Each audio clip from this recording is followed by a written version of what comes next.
Welcome back to 504 Road Trips. Today's do-it-yourself video is going to be an oil change on this 2023 Honda Civic Type R.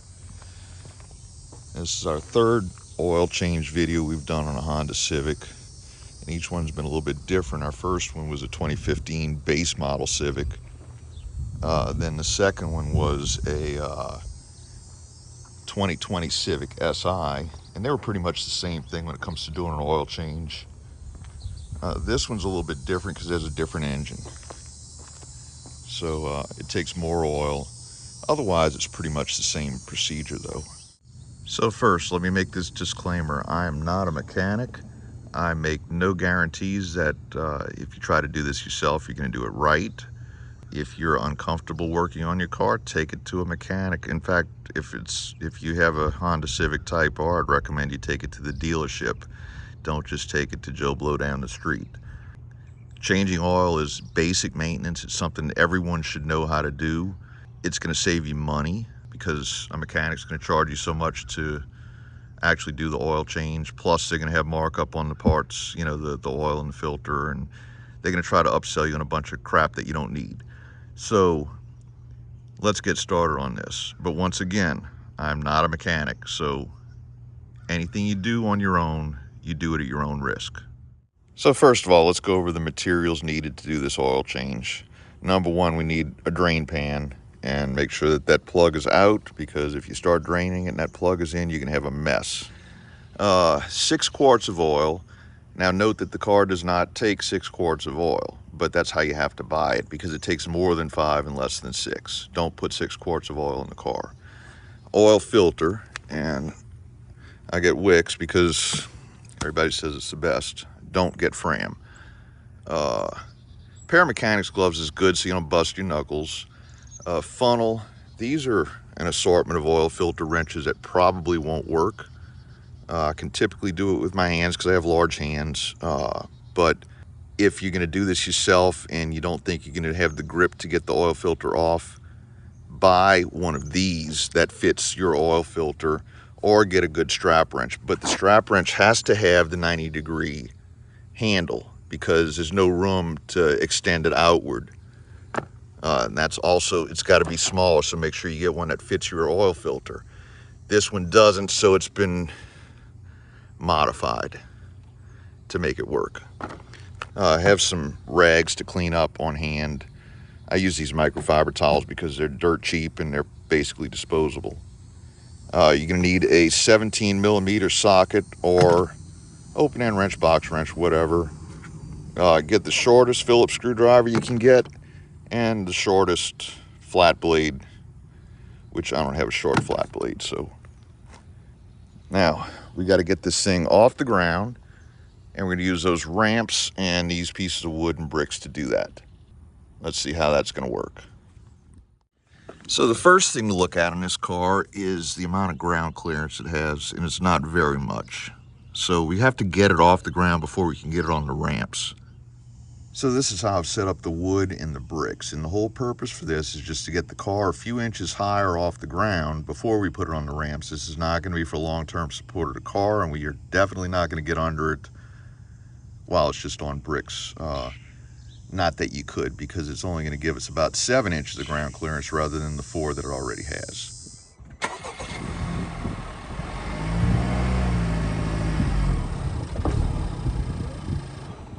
So now what we've done here is we've gotten it off the ground, and the reason I did that without the ramps in place is because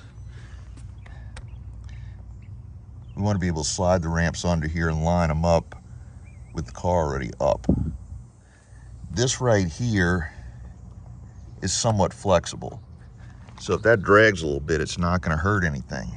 However, you can see it's scrapes from driveways and stuff like that. It's unavoidable. There's a couple of spots on public streets where it scrapes, even if you just crawl over it. So the idea is to just have that flex rather than this part. Now here's the only potential problem with this, is that the car is going to go down before it goes back up onto the ramps, but I think we've got enough clearance here to where all it's going to do is flex that rubber piece underneath the front bumper. So let's see what happens.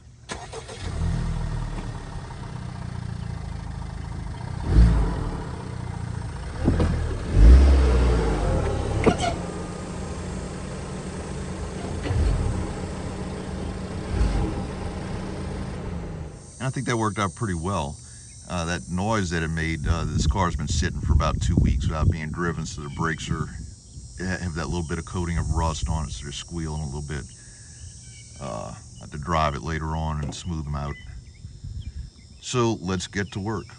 First thing we're going to do is we're going to repurpose these bricks now as chocks, because I don't have any real wheel chocks. That'll keep the car from rolling. We'll put those back before we get it off the ramps. Anytime you're going to be under the car, though, you want to make sure it ain't going to roll.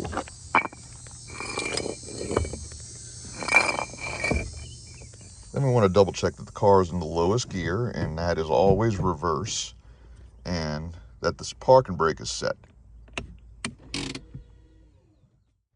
Now the first thing we're going to do under the hood is open this up just to let air in when we start draining the oil. Don't lose that, don't get it dirty. And then next thing we have to do is get under the car,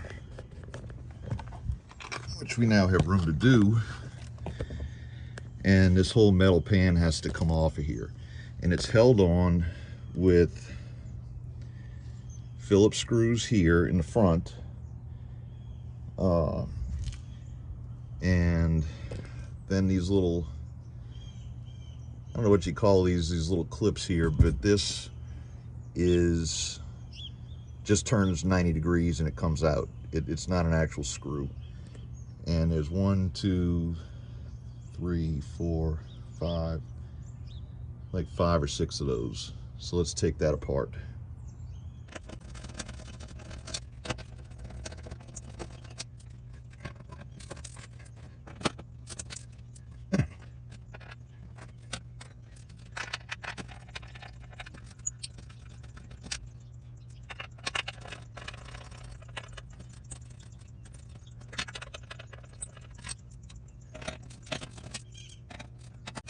So it ended up being 4 of these little clips here and 4 Phillips screws like this. And when you take these little fasteners out, when you turn it 90 degrees and you pull the screwdriver away, it just falls. So make sure you see where it goes, because you don't want to lose that, because this has to be secured or it's going to rattle.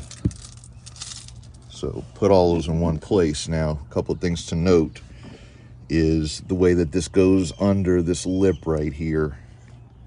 When you put it back on, it's got to go onto that lip. And then in the back, there's 2, hope you can see this, there's 2 little clips that has to go through a hole in the shield. So you got to make sure when you put it back together, that's how you put it back. And take video of it, because if you have to, you can always refer to the video. So now to get the shield off, all you got to do is just slide it towards the back of the car and it comes right down. And there might be gravel or, you know, other type trash on it, so pull it out and shake it off to get rid of all that stuff. Also be very careful. If the engine is hot, this piece right here could be very hot. It's not right now. There's other places that could be hot, including the oil pan. Anything having to do with the oil will be hot if the car has been driven a lot. In that case, you don't want to get it on you because it'll burn you. Typically, you don't want to get oil on you anyway, because there's all kind of nasty stuff in it that can get under your skin and give you cancer or whatever.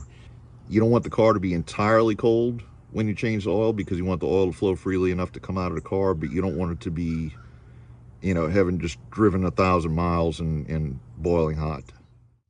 So now we have the cardboard in place to catch any drips, and the drain pan is right here, just out of the way, to catch the oil when it starts draining out. And we're going to drain the oil, and this is where the oil plug is. I don't know how well you can see it there. So here's an underside view, and it's even labeled engine oil on the bottom of the oil pan.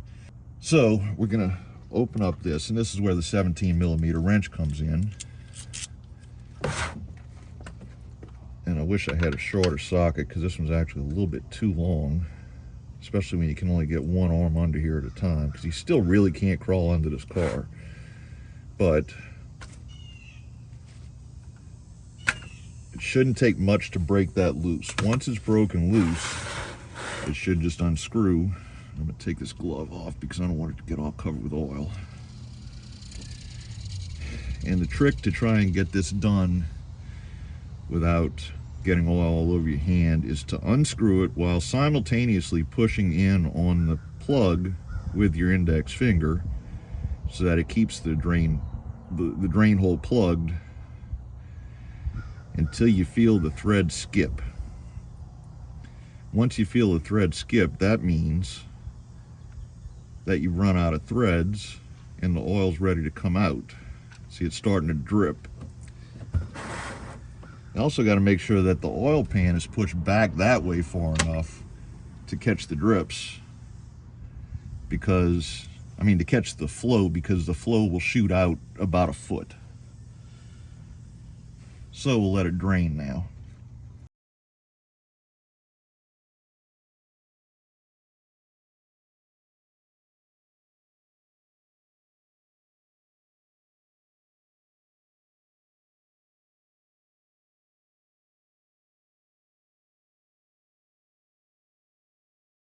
So this is the drain plug, and I've wiped it clean. And one thing that I've noticed from experience, and this may or may not have been visible in the video, but you may be able to hear it because I heard it, is there's a gasket that's supposed to be on here and it's missing. So in the top of this drain pan somewhere, whoop,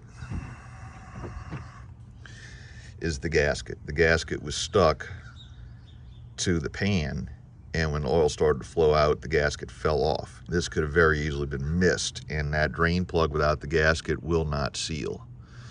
So now I've had people tell me that's a crush washer and you have to replace it every time. Well, the dealership doesn't even stock these, and they said you don't have to replace it unless it's visibly damaged.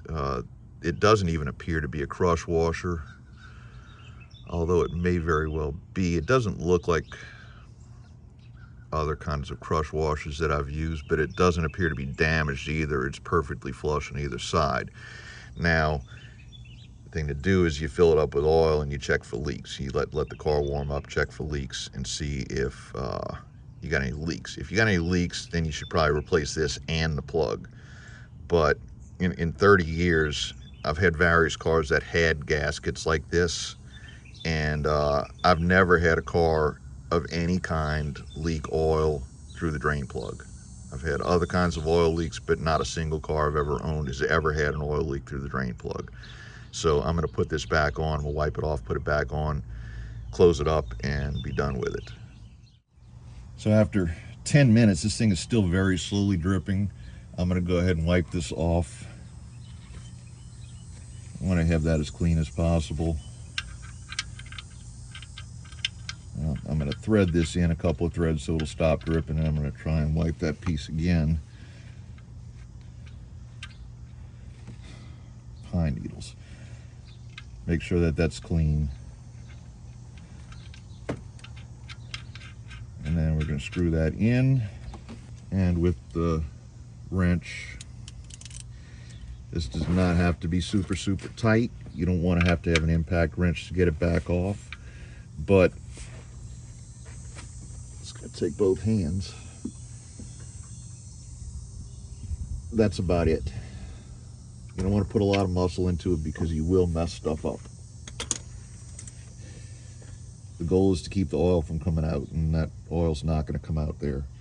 Now we got to move on to the oil filter, which is up here. Sometimes this is easy and sometimes it's not. Now, I have changed the oil in this car before. It has 7,000 miles on it. I changed it at 1,000. So this is the second oil change. And so that means that I put the filter on hand tight, plus a quarter turn. You want to have your hands oil free if you're going to try to do this with your hand, because it's going to slip. That was the one good thing about Fram filters, was they had that gripper on it, but everybody says they're just not very good filters. I even know somebody that took one apart, cut it open, and compared it to a Wix filter, and there's a lot less filter material in there. And I guess in the old days, when you changed your oil every 3,000 miles, it didn't really matter that much. But nowadays, you know, they want you to go 15,000 miles between oil changes, which I would never do. And you want as much filtration as possible. And I can't get this thing loose.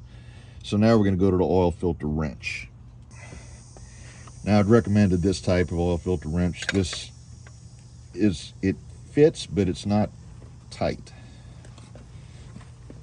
And it's meant to actually have a ratchet put on it.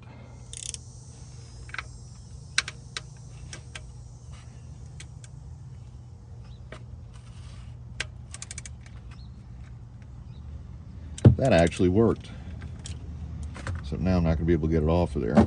So I'm going to leave it on there. Now, getting this down without getting oil all over you is nearly impossible. So right now it's starting to drip. I'm just going to let it drip because there's still oil in the filter that's draining out, because it is at a slight angle. So we'll let that drip down a little bit, and then there's no way to do this without getting oil in your hand. I've seen there are tricks about putting a Ziploc bag over it and unscrewing it like that, and the Ziploc bag catches all the oil and the filter, and you just zip it up and throw it away. But I didn't think that far ahead. So as you can see, there is some oil draining from the engine up there. And now I got oil all over my hand. Not a big deal. So the next step is to install the new filter, and I've opened up the new bottle of oil and dipped my finger in it, and I'm going to lubricate the gasket for the new oil filter. Now, I've always used new oil to do that. I've heard people say you can use the old oil. I don't like to do that because it's going to have some grit in it, and you don't want a bunch of grit on the gasket. Also, want to clean the mating surface of the gasket up here, which you can't see from there, but if you try to do this yourself, you will, but it's nothing complicated. And there's also a threaded portion that goes into the center of the filter, and you want to get your eyes on that mating surface, because, or you want to look at the old filter and make sure that the gasket has remained on the filter and it hasn't stuck to the mating surface up there. If you double gasket a filter like that, the oil will come out between the two gaskets no matter how tight you got that filter, which it's not supposed to be tight anyway. I nearly ruined the engine of a '66 Mustang like that, and it was the one and only time I made that mistake. So the new filter just goes on, line up the threads,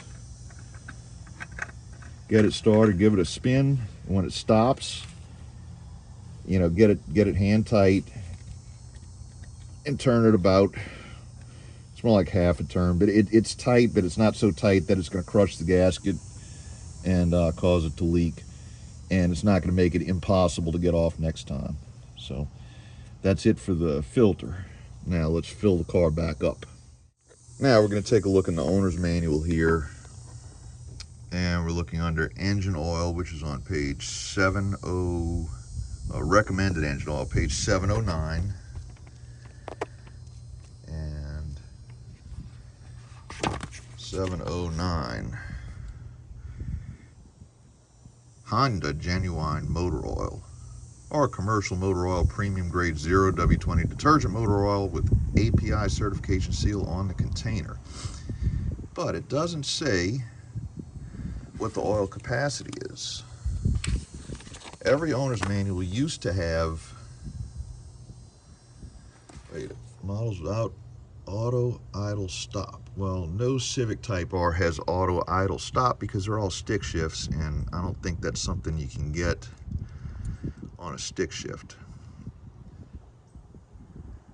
You may also use synthetic motor oil. Well, I think all zero weight motor oil is synthetic. So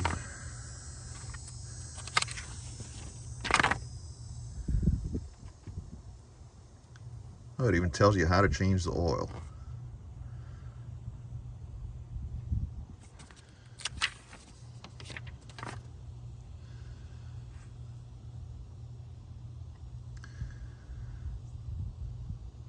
So here's what I completely missed in the owner's manual. It says 2.0 liter engine models without auto idle stop, 5.7 US quarts. For whatever reason, I couldn't find that, and I'm cutting out several minutes of video trying to figure out how much oil to put into the car. So let's fill this thing up. I'm going to use a funnel, and I'm going to blindly put 5 quarts in because I know that it took more than 5 quarts last time, and I know it's good and drained because I let it sit there dripping for almost 15 minutes.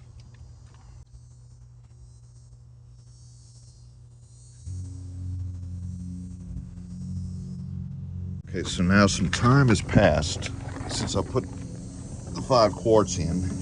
And we're going to get under here and just check. Because I wiped everything clean, so everything should be clean here. No drip from the filter. Yep, everything is still perfectly clean, so we got no leaks. Of course, we'll check that again later once the car's been warmed up, but that won't be on camera. So now, before I add any more oil, I'm going to pull a dipstick just to see what it says.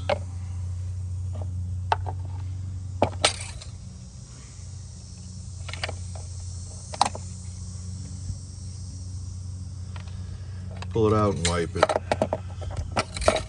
Seat it in there, pull it out again. And, well, these modern dipsticks with these plastic things on the end really suck. They're hard to read, but that looks like it's actually up to the second mark, which is full. Check it one more time. And then I'll start the engine and let the oil circulate. Yeah, that looks full to me. I like the older dipsticks that were all metal and had the little holes in them because you could actually read them. Of course, it's easier to read a dipstick with dirty oil, but let me start it up and we'll check it again. Okay, so the car's been started and stopped. Let's check it out again. We'll wipe it off since it's been mixed up. Okay, now it's barely at the bottom of the stick, so I'm going to add another half a quart, I guess. Or not quite half a quart.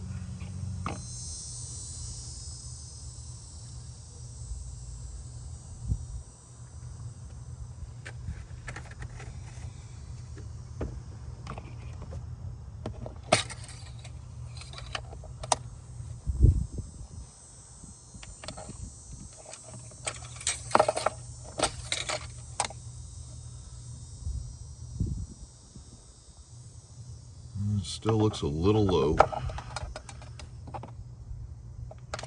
A little bit more.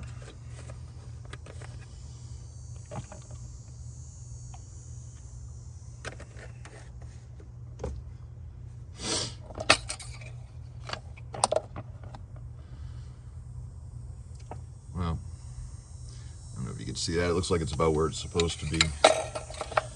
We're going to call it good. Now I just got to reassemble the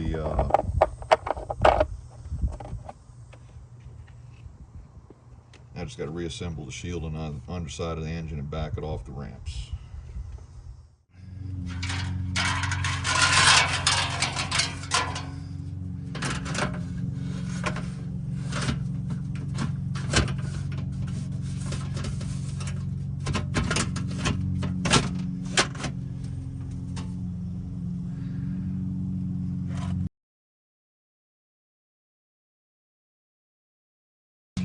I'm going to get those 4 screws lined up before we put the fasteners in,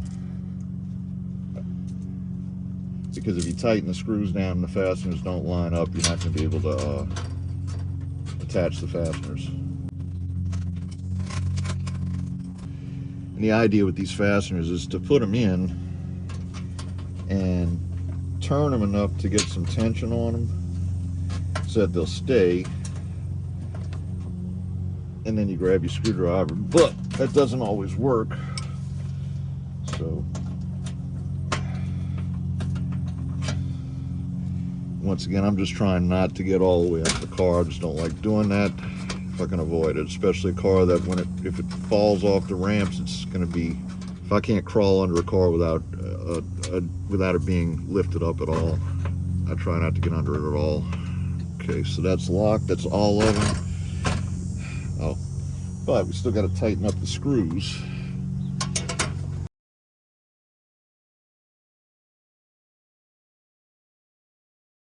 And we're done. So now we're back to square one. We're going to back the car off of the ramp and hopefully not rip the whole front end off. I've got the bricks back in place, and if I take it slow, it should be very smooth.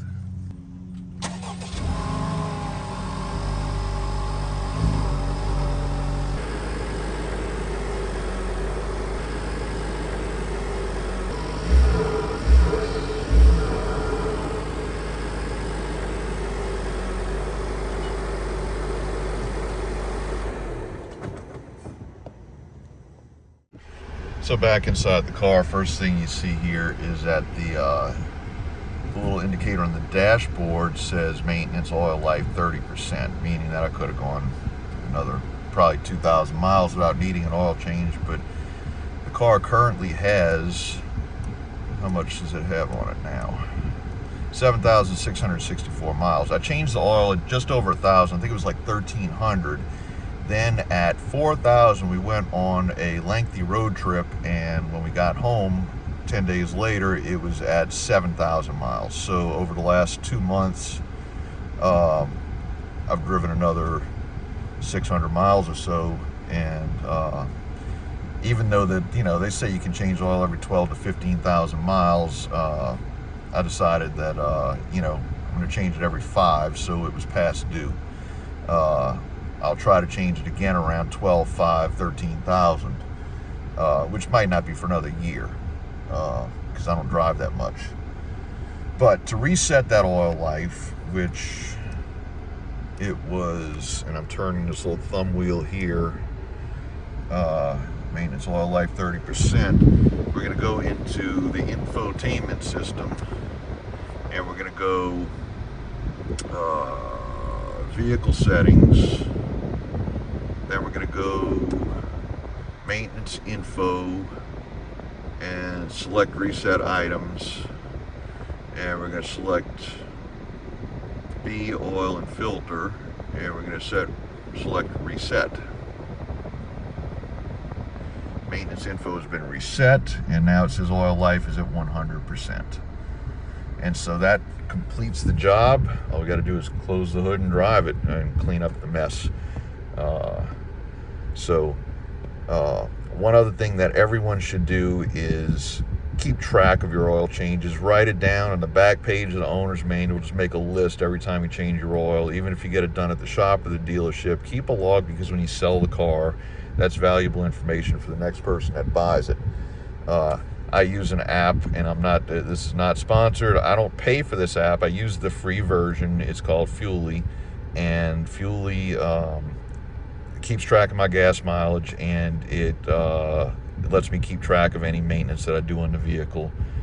So, and if you don't want to pay for it, you get a nag every once in a while asking if you want to, you know, pay for it. But I never have done it. I might do that one day because it's actually a useful app. It'll be one of the few that I pay for, but they don't seem to care. You can use it indefinitely without paying anything for it. So that concludes this video.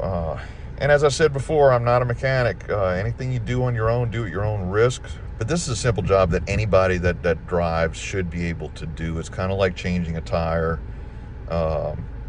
It's basic maintenance. You know, you wash your car, you change your tire, you change your oil. Anyway, that's it. If you like this video, give us a thumbs up. Please feel free to leave a comment below. Tell me what I did wrong, because I know people are going to be telling me all kinds of things I did wrong. Like I didn't fill the oil filter up with oil, which is BS. Doesn't need to be done. But anyway, comment if you want. I don't really care. And I do try to reply to all comments that actually, you know, or have something to do with the video. And otherwise, join us for our next 504 road trip.